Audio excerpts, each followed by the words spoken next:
Hi అండి, అందరికీ నమస్కారం. Welcome to my channel. ఈ వీడియోలో ఏపీ ప్రభుత్వ ఉద్యోగ మరియు పెన్షనర్లకు 40% ఫిట్మెంట్ తగ్గకుండా పీఆర్సీ, మరి దీనికి సంబంధించిన పూర్తి తాజా సమాచారాన్ని అయితే వీడియోలో తెలుసుకుందాము. వీడియోని అయితే ఎక్కడే కానీ స్కిప్ చేయకుండా ఎండ్ వరకు చూసేయండి, అప్పుడే ఇన్ఫర్మేషన్ పూర్తిగా అర్థమవుతుంది. అలాగే వీడియో చూస్తున్న ప్రతి ఒక్కరు వీడియోకి అయితే లైక్ చేయండి ఫ్రెండ్స్.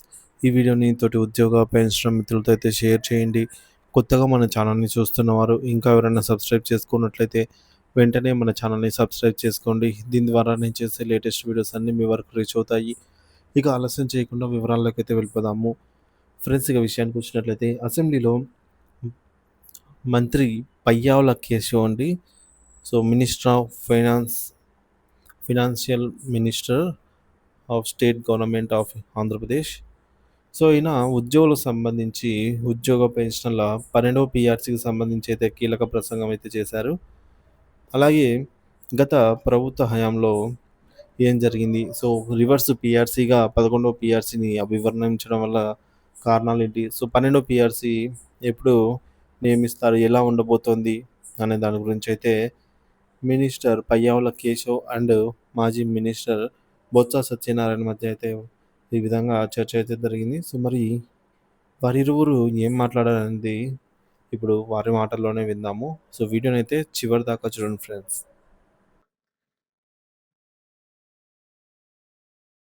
చాలా సంతోషంగా ఉంది అధ్యక్ష. వీళ్ళలో మార్పు వచ్చిందా, మార్పు నటిస్తున్నారా, ఏదైతేనే మొత్తానికి కనీసం లిప్ సింపతి అన్న చూపిస్తున్నారా అధ్యక్ష. సంతోషం. లిప్ సింపతి అన్న కనీసం అంత మేరకు గుర్తించినందుకు నిజంగా ధన్యవాదాలు అధ్యక్ష. అధ్యక్ష, నాకు ఒక్కటి ఆశ్చర్యం వేస్తుంది సార్. పిఆర్సి అనే పదమే ఒక పెద్ద బూత్ అయినట్టు, ఆ పిఆర్సి గురించి మాట్లాడితే మా పదవులు ఎక్కడ పోతాయో అని ఈ సభ్యులు మాట్లాడలేదు. గతంలో ప్రభుత్వంలో ఉన్నటువంటి పాలకుల పిఆర్సీ అనేటువంటి పదం సెక్రటరేట్ కాదు కదా, ఈ రాష్ట్రంలో ఎక్కడ వినపడకుండా చూసినటువంటి దాఖలాలు మనం చూసాం అధ్యక్ష. చివరికి వీళ్ళు ఏమి ఇచ్చారు అధ్యక్ష? రివర్స్ పిఆర్సీ ఇచ్చినటువంటి ఏకైక ప్రభుత్వం వీళ్ళదే అధ్యక్ష. Reverse PRC. ఉద్యోగులు వినాలి, మీరు చెప్పినంతసేపు ఓపికగా ఉన్నా నేను. ఉద్యోగులు, అయ్యా మీ కొత్త జీతాలు వద్దు, మాకు పాత జీతాలు ఇవ్వండి, చంద్రబాబు నాయుడు గారు 2014-19 మధ్య ఇచ్చిన జీతాలే ఇవ్వండి అని అడిగితే వాళ్ళను కూడా బెదిరించి సంతకాలు పెట్టించినటువంటి మీరు ఈరోజు పిఆర్సీ గురించి అవ్యాజ్యమైనటువంటి ప్రేమలు చూపిస్తా ఉంటే అదేదో చెప్తారు, తల్లికి ఏమో తినాడు పిన్నమ్మ గాజులు కొనిస్తానన్నట్టు. సార్ ఇంకో మంత్రి పేరు చెప్పొచ్చు సార్. మీకు 15వ తారీఖు అన్న జీతాలు వస్తున్నాయి, సంతోషించండి అని స్టేట్మెంట్ ఇదే ఫ్లోర్ లో ఇచ్చారు అధ్యక్ష. రికార్డులో ఉన్నాయి అధ్యక్ష. 15వ తారీఖు అన్న జీతాలు ఇస్తున్నాము, సంతోషించండి అని ఉద్యోగస్తుల మీద హేళనగా మాట్లాడిన వాళ్ళు. అధ్యక్ష, వీఆర్ కన్సర్ట్. ఎస్, మీరు గుర్తించారు. On the floor of the house చెప్తున్నా, ఈ ప్రభుత్వ మార్పులో ఉద్యోగస్తులు కీలక పాత్రని పోషించారు.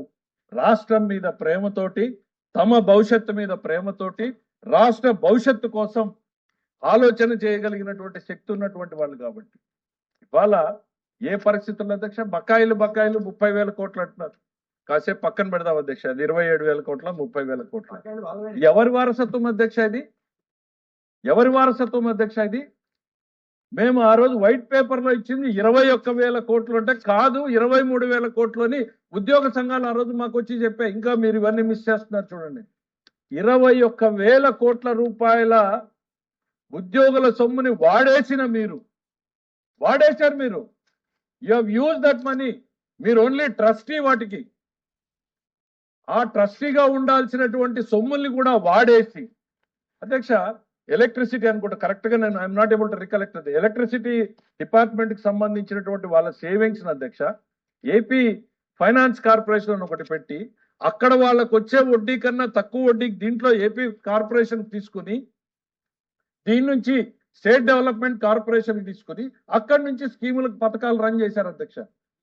ఉద్యోగుల జీపీఎఫ్ ఫండ్స్ ని డైవర్ట్ చేసి స్కీములు నడుపుకున్న మీరు ఈరోజు ఉద్యోగుల మీద ప్రేమ చూపిస్తా ఉంటే దయ్యాలు వేదాలు వల్లించడం అంటే ఎగ్జాక్ట్లీ ఇదే.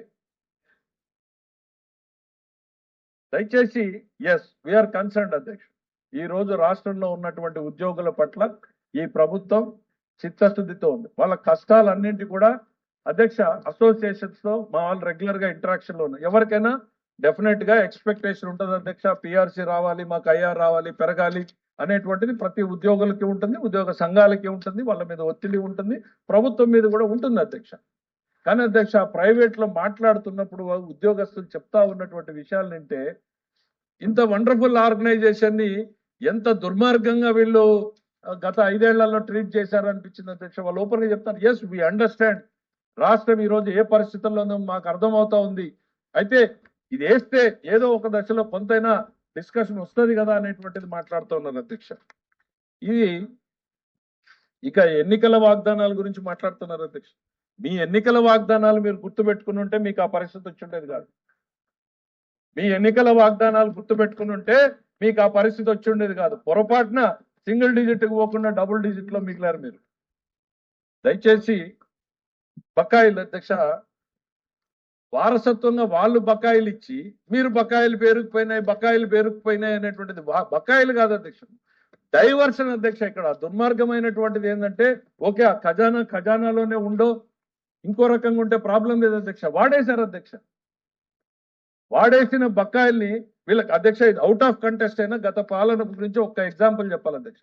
94 కేంద్ర ప్రభుత్వ స్కీముల్ని వీళ్ళు డైవర్ట్ చేశారు అధ్యక్ష.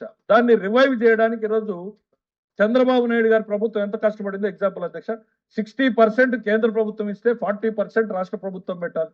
వీళ్ళు 60% ని వాడేశారు వేరే పథకాలకి. ఇవాళ ఒక్కొక్క పథకాన్ని డైవర్ట్ చేయడానికి ఆ 60% ఇవ్వాలి, రాష్ట్ర ప్రభుత్వం పెట్టాల్సిన 40% ఇవ్వాలి. అంటే మొత్తం పథకాన్ని రాష్ట్రం నడుపుకున్నట్టయింది అధ్యక్ష. పెడితే తప్ప యూసీలు ఇవ్వలేనటువంటి పరిస్థితికి విద్యార్థుల ఫీజులు వాడేసినటువంటి వీళ్ళు ఈరోజు ఉద్యోగస్తుల గురించి మాట్లాడుతూ ఉంటే ఎస్ వీఆర్ కన్సర్న్డ్ అధ్యక్ష. 43 ఫిట్మెంట్ ఇచ్చినటువంటి ప్రభుత్వం మాది అధ్యక్ష గతంలో. వీళ్ళు తెలంగాణ అంటున్నారు. తెలంగాణ కన్నా 1% ఎక్కువ ఇచ్చినటువంటి ప్రభుత్వం మాది అనేటువంటిది గుర్తు చేస్తా ఉన్నారు. మీరు దాంట్లో సగం కూడా ఇవ్వలేకపోయారు. 27%, 23 ఇదే అధ్యక్ష. రివర్స్ పిఆర్సీ ఇచ్చిన వీళ్ళు ఈ రకంగా మాట్లాడడం కరెక్ట్ కాదు అధ్యక్ష. చివరిలో వాళ్ళ ప్రశ్న అడిగారు అధ్యక్ష, ఎంత ఉన్నాయి అనేటువంటిది. మేము ఎంత పే చేసాం ఈ గవర్నమెంట్ వచ్చిన తర్వాత, అదర్ దాన్ రొటీన్ గా పోయేవి కాకుండా 24-25 మధ్యలో 11,496 కోట్ల రూపాయలని పే చేయడం జరిగింది. 25-26 రన్నింగ్ ఇయర్ లో ఇప్పటిదాకా 3,549 కోట్లని పే చేయడం జరిగింది అధ్యక్ష ఉద్యోగస్తులకి. ఆ విషయాన్ని సభ్యులు అడిగినటువంటి ప్రశ్నకు సమాధానంగా చెప్తూ మేము మళ్ళీ రిపీట్ చేసేది ఒకటే అధ్యక్ష, it is under active consideration. ఈ ఉద్యోగుల పట్ల ఈ ప్రభుత్వాన్ని నడిపించడంలోనూ ప్రజలకి ప్రభుత్వ పథకాలని చేరువ చేయడంలోనూ ఉద్యోగస్తుల పాత్ర ఏంటి అనేటువంటిది మాకు ఇప్పుడు కాదు, చంద్రబాబు నాయుడు గారు గవర్నెన్స్ లో వచ్చినటువంటి తొలి రోజు నుంచి కూడా మాకు క్లారిటీ ఉంది అధ్యక్ష. ఈ రాష్ట్రాన్ని నడిపించడానికి బండికి 2 చక్రాలు ఎట్లానో ఈ ప్రభుత్వానికి పొలిటికల్ సెటప్ ఎట్లానో బ్యూరోక్రసీ ఎంప్లాయీస్ కూడా అంతే అనేటువంటిది మేము బలంగా నమ్ముతున్నాం. ప్రభుత్వ యాక్టివ్ కన్సిడరేషన్ లో ఉంది అన్నటువంటి విషయాన్ని తమ దృష్టికి తీసుకొస్తున్నాను అధ్యక్ష. హలో బిగర్ అధ్యక్ష, మినిస్టర్ గారు చెప్తూ ఎప్పుడు కూడా వీళ్ళు అంటే పిఆర్సీ గురించి ఈ సభ్యులు మాట్లాడింది లేదు అన్నారు అధ్యక్ష. గతంలో కూడా గత గవర్నమెంట్ లో కూడా యాజ్ ఎ టీచర్స్ ఎమ్మెల్సీగా మేము ప్రభుత్వ ఉద్యోగాల గురించి మా టీచర్స్ గురించి ప్రతిసారి కూడా ప్రభుత్వ దృష్టికి తీసుకెళ్తూనే ఉన్నాం అధ్యక్ష. ఎక్కడ అధ్యక్ష నేను ఒక విషయం చెప్తున్నా అధ్యక్ష ఇక్కడ ఒకటి అధ్యక్ష, ఇప్పుడు రివర్స్ పిఆర్సీ ఇచ్చారు అంటున్నారు అధ్యక్ష. దాదాపుగా 5 సంవత్సరాల్లో 2 సంవత్సరాల్లో కరోనా సరిపోయింది అధ్యక్ష. కోవిడ్ తో దేశమంతా విలవిలా ఉన్న పరిస్థితులలో అధ్యక్ష సార్ బెటర్ మీ నుంచి ఇంకా బెటర్ ప్రశ్నలు వస్తాయని చెప్తున్నా. కరోనా వలన రాష్ట్ర ప్రభుత్వానికి కేంద్రం నుంచి అదనంగా డబ్బులు వచ్చాయా, డబ్బులు ఏమన్నా తక్కువ వచ్చాయా అనేటువంటిది కూడా పరిగణలోకి తీసుకుని మీరే చెప్పాలనుకున్నా చెప్పండి. డబ్బులు వచ్చినా కూడా అది ఇతర రాష్ట్రాల కన్నా ఆంధ్ర రాష్ట్రంలో ఎక్కువ కేరింగ్ ఎక్కువ ఉంది సార్ ప్రజల మీద. సో దాని వల్ల ఖర్చు కూడా ఎక్కువ జరగడం వల్ల ఒక కేంద్రం మీద డిపెండ్ కాకోకుండా మన రాష్ట్రం నుంచి వచ్చిన బడ్జెట్ లో కూడా తీసుకొని ఖర్చు పెట్టడం జరిగింది సార్. అయితే ఈ రోజు మేము కోరేది ఏంటంటే సార్, ప్రభుత్వాలు ఏమని కాదు సార్, మేము ఉద్యోగస్తుల పక్షాన మాట్లాడుతున్నాము. మేము మాట్లాడటం తప్ప సార్? నేను మాట్లాడుతున్నాను యాజ్ ఎ టీచర్స్ ఎమ్మెల్సీగా మాకు రావాల్సిన బకాయిల గురించి మేము మాట్లాడుతున్నాను. నేను గతంలో ఫైట్ చేశాను, కావాలంటే రికార్డులు ఉంటాయి, చెక్ చేసుకోండి. అయితే ఈరోజు ఫిట్మెంట్ కూడా సార్, కరోనా కానీ లేకుంటే మేము ఐఆర్ కన్నా 27% కన్నా కూడా ఎక్కువ ఇచ్చేవాళ్ళం అధ్యక్ష. ఈ సందర్భంగా మీకు తెలియజేస్తున్నాను అధ్యక్ష. దయచేసి అతి తొందరలో పిఆర్సీ కమిటీ వేయాలని మంత్రి గారిని కోరుతున్నాను అధ్యక్ష. థ్యాంక్ యూ అధ్యక్ష.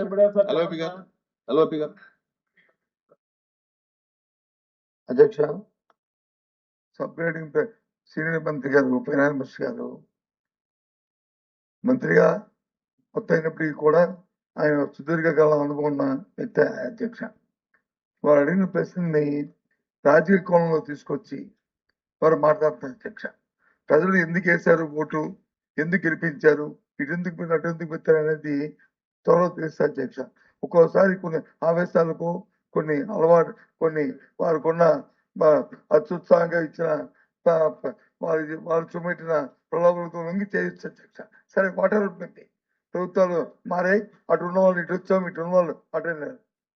No issue, no issue. అదే అదే ఏదో జరుగుతుందో 2 రోజులు పోతే తెలుస్తుంది, అది నో ఇష్యూ. ఇప్పుడు డిస్కస్ కానీ గత ప్రభుత్వాలు చేసిన విషయాల గురించి మాట్లాడేస్తారు. అందుకే ఒక్క విషయాన్ని తన ద్వారా మంత్రి గారిని అడగదలుచుకున్నాను అధ్యక్ష. అంతకుముందు ఉన్న ప్రభుత్వంలో మేము 27% ఫిట్మెంట్ ఇచ్చాము. పిఆర్సీ వచ్చి గత ప్రభుత్వంలో వేసింది. ఈ ప్రభుత్వంలో మీరు ఏమైనా పిఆర్సీ వచ్చి ఇమ్మీడియట్ వేస్తారా, ఫిట్మెంట్ ఏమైనా ఇవ్వదలుచుకున్నారా ఆలోచన ఉన్నదా లేదా? సూటుగా అడుగుతున్నాను, సూటుగా చెప్పండి అధ్యక్ష. ఇక పోతే అప్పులు ఎంత ఉన్నాయి, ఇది కంటిన్యూ ప్రాసెస్ అధ్యక్ష. లేదు డిబేట్ పెడదామంటే ఇంకా రేపు లేదా ఒక రోజు పొడిగించండి అధ్యక్ష. బిఎస్సీలు పెట్టుకుని మళ్ళీ ఫైనాన్షియల్ స్టేటస్ మీద మనం చర్చించుకుందాం అధ్యక్ష. అప్పుడు ఎవరు చేసిన అప్పులు ఏంటో, ఎవరు ఇచ్చిన అప్పులు ఏంటో, ఎవరు బకాయిలు పెట్టారో, ఎవరు విద్యాశాఖ బకాయిలు పెట్టారో, ఎవరు ఆరోగ్యశ్రీ బకాయిలు పెట్టారో, ఎవరు ఎంప్లాయీస్ బకాయిలు పెట్టారో, ఎవరు ఎంత ఇవ్వాలో అన్ని కూడా చర్చిద్దాం. మాకే అభ్యంతరం. ఎందుకంటే మీరు గవర్నమెంట్లో మీద రికార్డు కూడా ఉంటాం. మీరేం చెప్పినా మీద రికార్డు ఉంటుంది. ఆ రికార్డు ప్రకారం చెప్తారు. మీరే చెప్తున్నారు కదా, ఆ సభలోని బయట 3,70,000 కోట్లే అప్పు ఉంది, 10 లక్షలు 14 లక్షలు కాదని మీరే రికార్డు పరంగా ఇచ్చారు కదా ఇచ్చారు. సరే, దాని గురించి పోవడం ఇది ఎందుకంటే చర్చ కాదు, ఇది క్వశ్చన్ కాబట్టి, ప్రశ్న ఆన్సరే కాబట్టి దయచేసి మీ ద్వారా మంత్రి గారు అడుగుతున్నాను, ఏమైనా ఫిట్మెంట్ మీరు వచ్చి ఆ ఎంప్లాయీస్కి ఇవ్వదలుచుకున్నారా? ఆ సప్లై అడిగినట్లు ఏదైనా పిఆర్సీని వచ్చి త్వరగా పరిశీలిస్తామనేది అది కామన్ వర్డ్ అధ్యక్ష. కాకుండా ఏదైనా కట్ ఆఫ్ డేట్ ఏదైనా చెప్పగలరా? మీ ద్వారా మంత్రి గారిని సభ్యులు అడిగిన ప్రశ్న చెప్తే బాగుంటుంది అనేది నా ఆలోచనగా తమ ద్వారా మంత్రి గారిని కోరుతాను.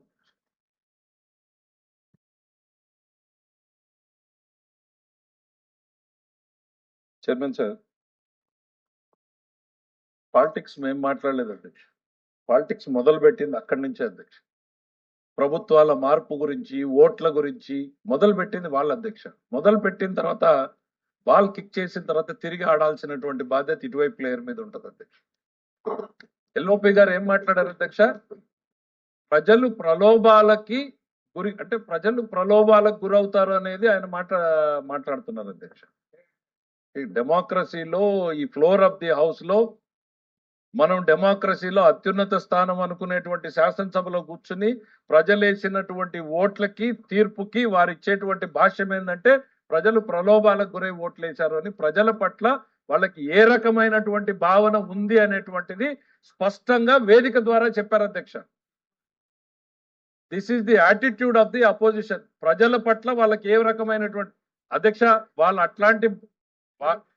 వాళ్ళు అట్లాంటి భ్రమల్లోనే ఉండాలని మేము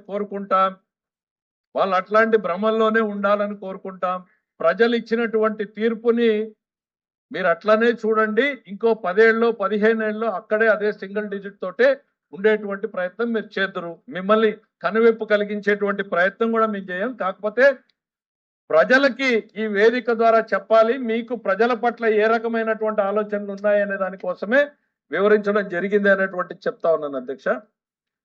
కల్పలత గారు మాట్లాడుతూ మాకేదో కరోనా వచ్చిందని. కరోనా వల్ల దేశానికి ఇబ్బందులు వచ్చినాయో కానీ ఆంధ్రప్రదేశ్ రాష్ట్రానికి ఎంత బెనిఫిట్ చేయాలో అంత కేంద్ర ప్రభుత్వం చేసింది, మించి చేసింది అధ్యక్ష.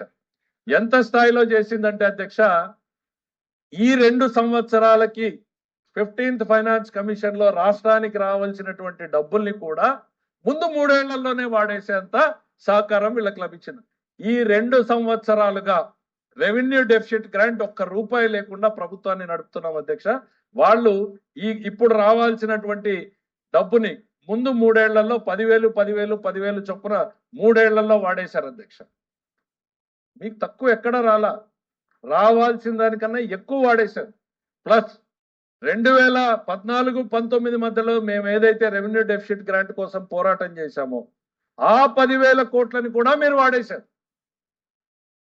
ఇప్పుడు చెప్పండి, ఉద్యోగస్తుల మీద మీకు ప్రేమ ఉండి ఇవ్వలేదా, ప్రేమ ఉండక ఇవ్వలేదా? డబ్బులు ఎక్కడా తక్కువ రాలేదు అధ్యక్ష.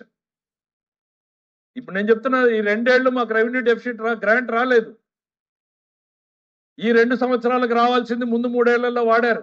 అంతకు ముందు సంవత్సరంలో మేము పోరాటం చేసినటువంటిది వాడారు. 40,000 కోట్ల రూపాయలు అదనంగా మీకు వచ్చింది. ఇవాళ ఆ 20,000 కోట్లు ఉండింటే ఇంకా ప్రజలకు మరింత బెనిఫిట్ చేసేవాళ్ళం. అయినా మేము నడుపుతా ఉన్నాం. ఇంకా కోవిడ్ పేరు చెప్పుకుని మీరు ఎంతకాలం బతకాలనుకుంటున్నారు అనేటువంటిది నేను మిమ్మల్ని అడగదలుచుకున్నాను అధ్యక్ష. కోవిడ్ కోవిడ్ కోవిడ్ కోవిడ్ అని ప్రజల్ని భ్రమ పెట్టేది. రెండోది 3,70,000 కోట్లను ఆ సభలో ఇచ్చారు. నిన్న ఈ సభలోనే ఇచ్చాను నేను. మొన్న 9,74,000 కోట్ల బకాయిలు ఉన్నాయనేటువంటిది పేపర్ తీసుకోండి. నిన్న కాక మొన్న ఈ సభలోనే ఇచ్చాను నేను. దయచేసి అప్పుడప్పుడు మీరు ఆ పత్రికను చదవండి. మీరు వద్దన్ను, అప్పుడప్పుడు ప్రభుత్వ కథనాలు వాస్తవాలు కూడా చదవండి. ఆ పత్రికనే చదివి అదే నిజమనేటువంటి భ్రమల్లోకి మీరు పోయి అది నిజమని మమ్మల్ని నమ్మించేటువంటి ప్రయత్నం, ప్రజల్ని నమ్మించేటువంటి ప్రయత్నం మీరు చేస్తే మీరు నవ్వుల పాలవుతారు. మీరు రోజు చదువుకోండి, గంటలు గంటలు చదవండి, దాన్నే చూడండి. కానీ అప్పుడప్పుడైనా వాస్తవాలకు దగ్గరగా ప్రజల మధ్య ఏం జరుగుతుంది, ప్రభుత్వంలో ఏం జరుగుతుందో తెలుసుకునే ప్రయత్నం చేయమంటున్నాం అధ్యక్ష. పిఆర్సీ అధ్యక్ష కమిషన్ డిసైడ్ చేస్తుంది అధ్యక్ష. ఫిట్మెంట్ అది ఎల్ఓపి గారికి తెలుసు అనుకుంటా. డెఫినెట్లీ ఇది it's a major policy decision. Entire ప్రభుత్వానికి సంబంధించినటువంటి, ప్రభుత్వ యంత్రాంగానికి సంబంధించినటువంటి కీలకమైనటువంటి డెసిషన్. దీన్ని ప్రభుత్వం, గవర్నమెంట్ యాక్టివ్ కన్సిడరేషన్ లో ఉంది అని చెప్పాను నేను. ఏదో ఆషామాషిగా చెప్పినటువంటి మాటలు కావాలి. దీంట్లో ముఖ్యమంత్రి గారి జోక్యం అవసరం అవుతుంది. చాలా పెద్ద నిర్ణయం అధ్యక్ష. ఇది రాష్ట్ర ప్రభుత్వ యంత్రాంగాన్ని ప్రభావితం చేసేది. వారు ఏదో అడిగారు కదా నేను ఇక్కడి నుంచి చెప్పేపోయేటువంటిది కాదు. డెఫినెట్లీ దీని మీద ప్రభుత్వం చాలా దీర్ఘంగా ఆలోచిస్తుంది. అప్రాపరేట్ టైంలో దాని మీద డెసిషన్ తీసుకోవడం జరుగుతుంది అనేటువంటి సభ్యులకు తెలియజేస్తున్నారు.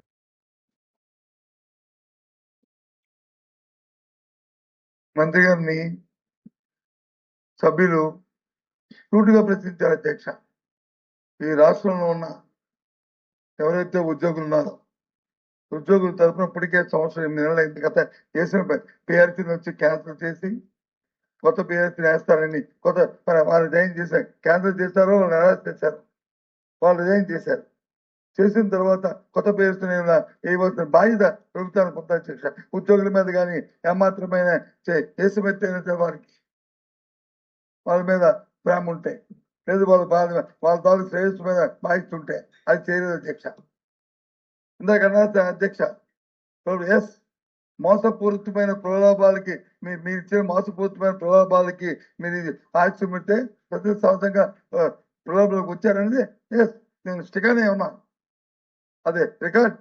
మీ మోసపూరితమైన ప్రలోభాలకి, మీ మోసపూరితమైన మాటలకి ప్రజలు వచ్చి మీకు వేశారని రికార్డ్. దాంట్లో మాకు ఏ విధమైన బాధ్యత, ఏ విధమైన లేదు మీ మోసం ఉన్నది. కానీ అడుగుతున్న ప్రశ్నకు సమాధానం చుట్టుగా చెప్పట్లేదు అధ్యక్ష. అంతమంది బయట దీని గురించి టీవీలో చూస్తారు అధ్యక్ష. ఈ ప్రభుత్వం ఏం ఇస్తుంది, ఎప్పుడు ఇస్తారు పిఆర్సీని, ఎప్పుడు చెప్తారు, ఎప్పుడు డేట్ చెప్తారు అని చెప్తే పాసింగ్ రిమార్క్ చేస్తారు అధ్యక్ష.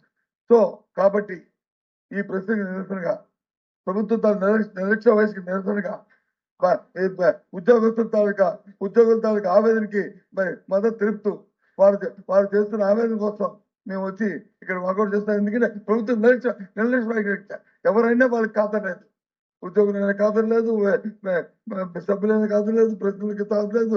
వాళ్ళు చేస్తుడానికి నిరసన మేము తెలియజేస్తూ వచ్చేదా మా పర్సన్ కూడా తెలియజేస్తూ వచ్చా మేము ఈ ప్రశ్నకి వాకౌట్ చేస్తామని చెప్పి